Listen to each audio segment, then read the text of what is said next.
Napakarami nga mga OFW ang nagpanik kahapon dahil hindi nila mabuksan ang kanilang PAPSBAM account or ang website ng onlineservices.dmw.gov.ph para kumuha ng kanilang OEC or OEC exemption online. Ang paliwanag dito ng DMW ay nagkaroon daw ng ransomware attack sa DMW system, ngunit sinisiguro daw nila na wala namang apektado mga OFW data. At sinubukan ko nga buksan ang aking PAPSBAM record or ang aking PAPSBAM account. At ayan guys, nabubuksan ko na ang aking PAPSBAM account at okay naman ang record ko. Sa mga ganito namang pangyayari na hindi nyo mabuksan ang DMW website para kumuha ng OEC or OEC exemption o kaya naman talagang hindi kayo marunong online, ay paulit-ulit na sinasabi ng DMW na pwede kayo pumunta sa pinakamalapit na DMW office na dating POA na malapit sa lugar nyo. Sa DMW naman, sanay kami mag-handhold with our public, with our clients. So, kung halimbawa hindi adept at a smartphone, unang-una, nabagi ko nga kanina, pwede pa rin yung internet-based systems that preceded the smartphone app, no? Which means kung halimbawa na sa isang computer monitor at home or wherever else, pwedeng gamitin yun. Hindi naman kailangan smartphone app lamang. Pangalawa, nabanggit ni Yusek Dave, pwede yung mga kamag-anak. Pwede si ate o si kuya o si anak na adept at IT, no? Para tumulong doon. Pangatlo, hindi rin namin inaalis yung face-to-face transactions. Ang kaigihan ng digitalized transactions, it eases the traffic in our offices, in our overseas, regional, and central offices. So, kung na-ease na yan, marami ng, kasi karamihan naman talaga will go through the smartphone and internet-based systems. So that means, pwede na si senior citizen OFW, mas komportable na ang aming facilities ng face-to-face transactions or assistance that we could provide. So, nandun pa rin naman, may mga kiosks tayong nakahanda, may mga proper signages, sabihin halimbawa assistance with respect to the OFW pass or securing exit clearances o anumang service ng DMW. Nandun yung mga tao natin whether overseas or here, central office or regional office para tumulong.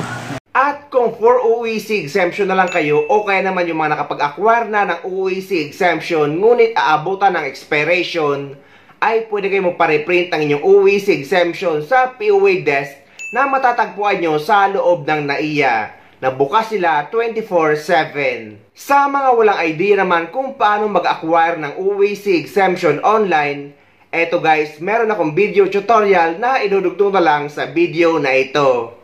Sa video na ito ay ituturo ko sa inyo kung paano kumuha ng OEC exemption online.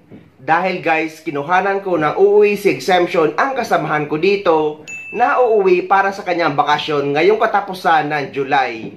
Isang buwan lang kasi ang bakasyon na kinuha niya, kaya pwede na siya mag-acquire ng OEC exemption dahil 2 months naman ang validity nito. At ginawan ko din ng video para maipakita at maituro ko sa inyo. At para makapag-acquire na kayo ng inyong OEC exemption ay pupunta kayo sa PAPSBAM website na onlineservices.dmw.gov.ph na ilalagay ko na yung link sa description ng video na ito para hindi na kayo magkamali.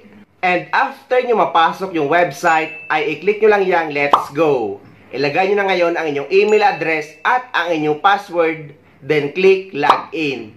Pero guys, kapag ganito ang lumalabas, ay huwag kayong matakot dahil kailangan nyo lang muli ulitin ang inyong pag-login. At inulit ko nga ulit ang pag-login ng email address at ng password ng kasama ko. At nakapag-login na nga ako.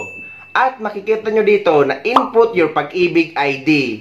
I-close nyo lang yan guys kung wala naman kayong pag-ibig dahil pwede naman kayong makapag-proceed kahit walang pag-ibig number. Hindi kagaya dati. Then, eto na guys, kapag nandito na kayo sa inyong dashboard para makapag-acquire na kayo ng inyong OEC exemption, ay i-click nyo yung balik manggagawa na nakalagay sa gilid.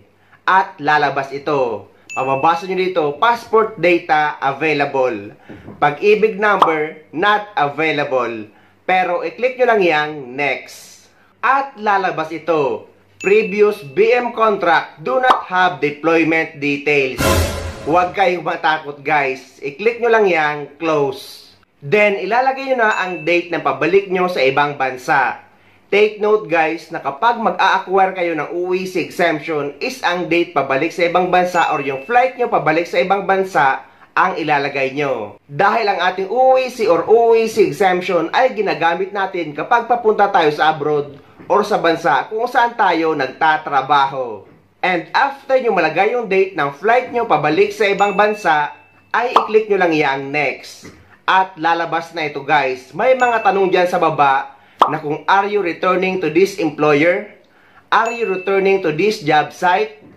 Are you returning to this position? At yung pang-apat na tanong na you aware daw na you may face disciplinary action kung mga maling impormasyon ang ilalagay mo.